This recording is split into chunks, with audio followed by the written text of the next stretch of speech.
Hello everyone and welcome back to Angrezify. इस video के अंदर आप सीखने जा रहे हैं 33 एडवांस्ड एडजेक्टिव्स जो कि आपके वोकैबुलरी को काफ़ी ज़्यादा मजबूत कर देंगे। एडजेक्टिव्स जो हैं वो हमारी इंग्लिश के अंदर काफ़ी इंपॉर्टेंट होते हैं और हम बहुत से एडजेक्टिव्स अपनी डेली लाइफ कन्वर्सेशन के अंदर यूज़ करते हैं। अब कुछ एडजेक्टिव्स ऐसे होते हैं जिनकी इंग्लिश आसानी से नहीं मिलती और वही एडजेक्टिव्स इस वीडियो के अंदर हम कवर करने जा रहे हैं। और ऑफ कोर्स हर वीडियो की तरह इस लेक्चर का भी आप पीडीएफ डाउनलोड कर सकते हैं, लेकिन उसके लिए पहले आप ये लेसन एंड तक जरूर देखिएगा और मैं आपको बताऊंगा कैसे उसको डाउनलोड करना है। अगर आप भी यूं ही आसान और सादा तरीके से घर बैठे इंग्लिश सीखते रहना चाहते हैं तो इस चैनल को अभी कर लें सब्सक्राइब और बेल बटन भी जरूर प्रेस कर लें। So without taking further time let's dive into it. सबसे पहला वर्ड जिसको हम अक्सर उर्दू में या पंजाबी जुबान के अंदर झला या झल्ली कहते हैं, उसके लिए इंग्लिश में दो वर्ड यूज होते हैं जिसको ब्रैश या इरेसिबल कहते हैं।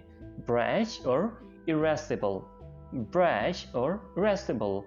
She is a bit brash in her manner, यानी वो अपने अतवार में अपने तौर तरीके में थोड़ी झल्ली है, राइट? आपने अक्सर उर्दू के अंदर ये वर्ड पापी या बदअमाल सुना होगा, उसके लिए इंग्लिश के अंदर यूज होता है इनिक्विटस, इनिक्विटस, इनिक्विटस। The iniquitous persons are undermining the national unity. The iniquitous persons are undermining the national unity. अगला लफ्ज है फजूल खर्च, उसके लिए इंग्लिश में ये होता है profligate या extravagant, profligate या extravagant। अब आप शायद फील कर रहे हो कि ये वर्ड काफ़ी मुश्किल है, तो जाहिर है हम कवर कर रहे हैं एडवांस्ड एडजेक्टिव्स और ये वर्ड्स हल्के से मुश्किल होते हैं comparatively. Our nation is profligate with its resources, यानी हमारी कौम जो है रिसोर्सेज के मामले में थोड़ी फजूल खर्च है। आगे बात करते हैं मिसाली, यानी एक मिसाली काम है या वो एक मिसाली नमूना है या उसने एक मिसाली काम किया, उसके लिए वर्ड होता है एग्जाम्पलरी, एग्जाम्पलरी, एग्जाम्पलरी। आपने अक्सर सुना होगा एग्जाम्पल, उसी से ये भी बना है exemplary. He is really an exemplary character of good manners and taste.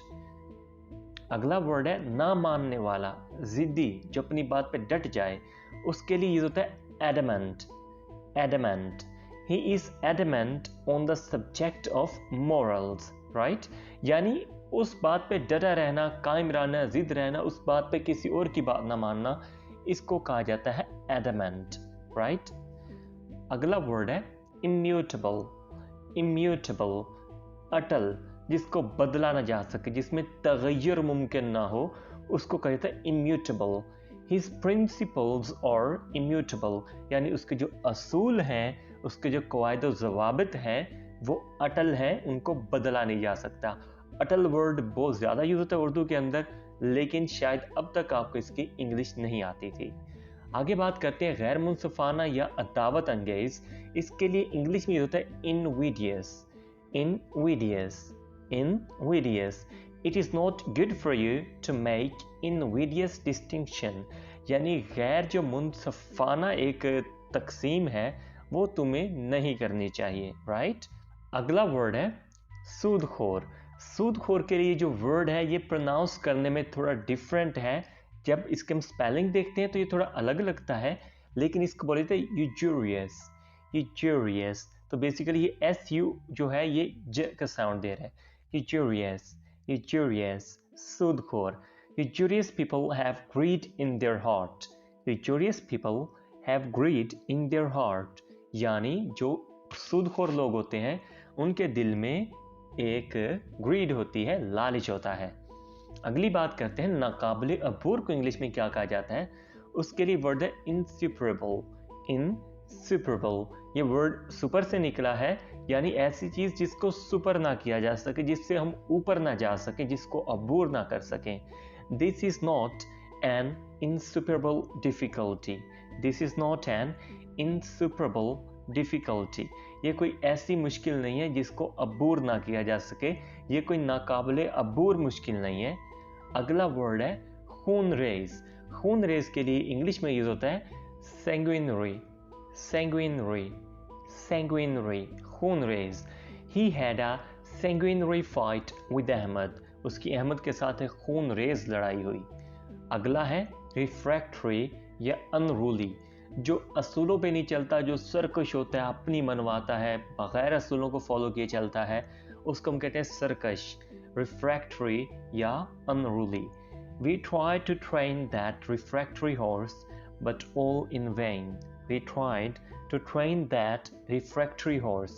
यानी हमने उस सर्कश घोड़े को ट्रेन करने की काफ़ी कोशिश की, but all in vain. लेकिन सब कुछ बेकार रहा, all in vain. अगला वर्ड है नागवार या नाशाइस्ता, डिस्गस्टिंग और नॉइसम. इसके लिए दो वर्ड है, डिस्गस्टिंग और नॉइसम. He would be able to leave the noisome place of the slums.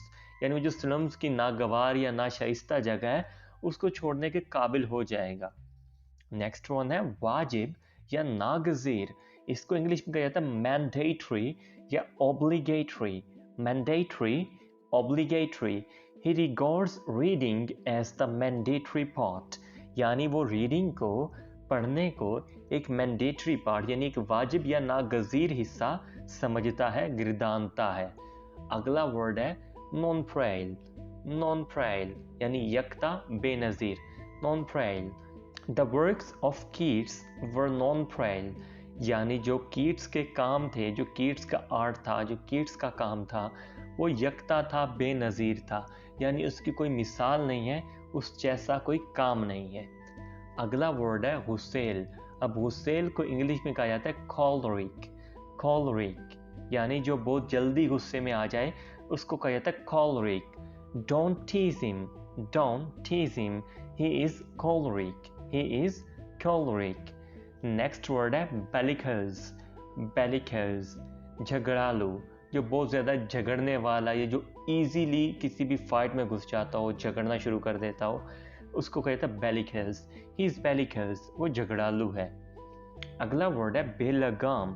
यानी जिसको काबू ना किया जा सके, जो चीज़ बेलगाम हो रही हो, उसको कहता है intractable. Intractable, intractable. The crowd was growing restless and intractable. यानी जो क्राउड था, जो हजूम था, वो बेसकून और बेलगाम हो रहा था. अगला वर्ड है बहुत तकलीफ दे. उसके लिए इंग्लिश में यूज होता है poignant. Poignant. We happened to see poignant destruction in that area, right. मतलब हमने उस एरिया के अंदर एक बहुत तकलीफ दे तबाही देखी. अगला वर्ड है यादगार या अजीमुशान. इसके लिए यूज होता है monumental. Monumental. Pakistan resolution was a monumental milestone. जो पाकिस्तान की रेजोल्यूशन थी वो एक अजीमुशान या एक यादगार माइलस्टोन थी. अगला वर्ड है हरक्यूलियन. हरक्यूलियन. हरक्यूलियन. जो मुशक्कत या वक़्त तलब चीज़ होती है उसको हम कहते हैं हरक्यूलियन. यानी कोई टास्क, कोई काम, कोई भी चीज़ जो बहुत ज़्यादा मुशक्कत तलब हो और वक़्त तलब हो, उसको कहा जाता है Herculean. Data entry is a Herculean task. यानी डाटा एंट्री एक हरक्यूलियन काम है.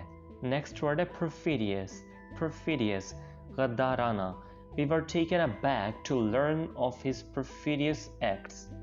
नेक्स्ट वर्ड है डिफेमेटरी. डिफेमेटरी यानी डिफेम करने से निकला है. डिफेम करना, किसी को बदनाम करना. डिफेमेटरी, बदनाम कुन. Your defamatory remarks annoyed him. तुम्हारे बदनाम कुन जो रिमार्क्स थे, तजिए थे, उसने उसको नाराज कर दिया, बहुत ज़्यादा चिड़चिड़ा कर दिया. अगला वर्ड है फहश. फहश के लिए इंग्लिश में होता है salacious. Salacious. You should avoid salacious books and plays. अब बाज़ औक़ात कुछ लोग एक गलत हद तक मुख्तसर बात करते हैं या मुख्तसर चीज़ लिखते हैं. यानी वो इस कदर मुख्तसर होती है कि उनका मानी समझना, उसका मकसद समझ से ही बाहर रह जाता है. सो ऐसी किसी भी चीज़ को जो बेहद मुख्तसर हो उसको हम कहते हैं laconic. The report is laconic. The report is laconic. अगला वर्ड है obsequious. Obsequious चापलूस या खुशामदाना. The waiter made me a little sick with her obsequious buzz. अगला वर्ड है intrepid. Intrepid नडर या बेखौफ, दलेर. Or intrepid soldiers defeated their army. Unconscionable. Unconscionable इसका मतलब है बेज़मीर। He was horrified at the unconscionable activities. He was horrified at the unconscionable activities. Next one, mendacious. फर्जी या झूठो फरेब का जो आदि होता है उसको कहते हैं mendacious. His testimony was mendacious. Testimony बोले जाते शहादत को, यानी उसकी शहादत या गवाही जो थी वो mendacious यानी फर्जी थी। Lucrative. Lucrative यानी बहुत ज़्यादा मुनाफा बख्श। The profession of teaching is not a lucrative one. अगला है arduous. Arduous मुशक्कत तलब। The campaign was filled with arduous tasks. अगला है intransigent. अड़ियल ना मानने वाला, उसको कहते हैं intransigent. This crowd is intransigent. ये crowd अड़ियल है, ना मानने वाला है। अगला है बेहद जज्बाती, mawkish. Mawkish.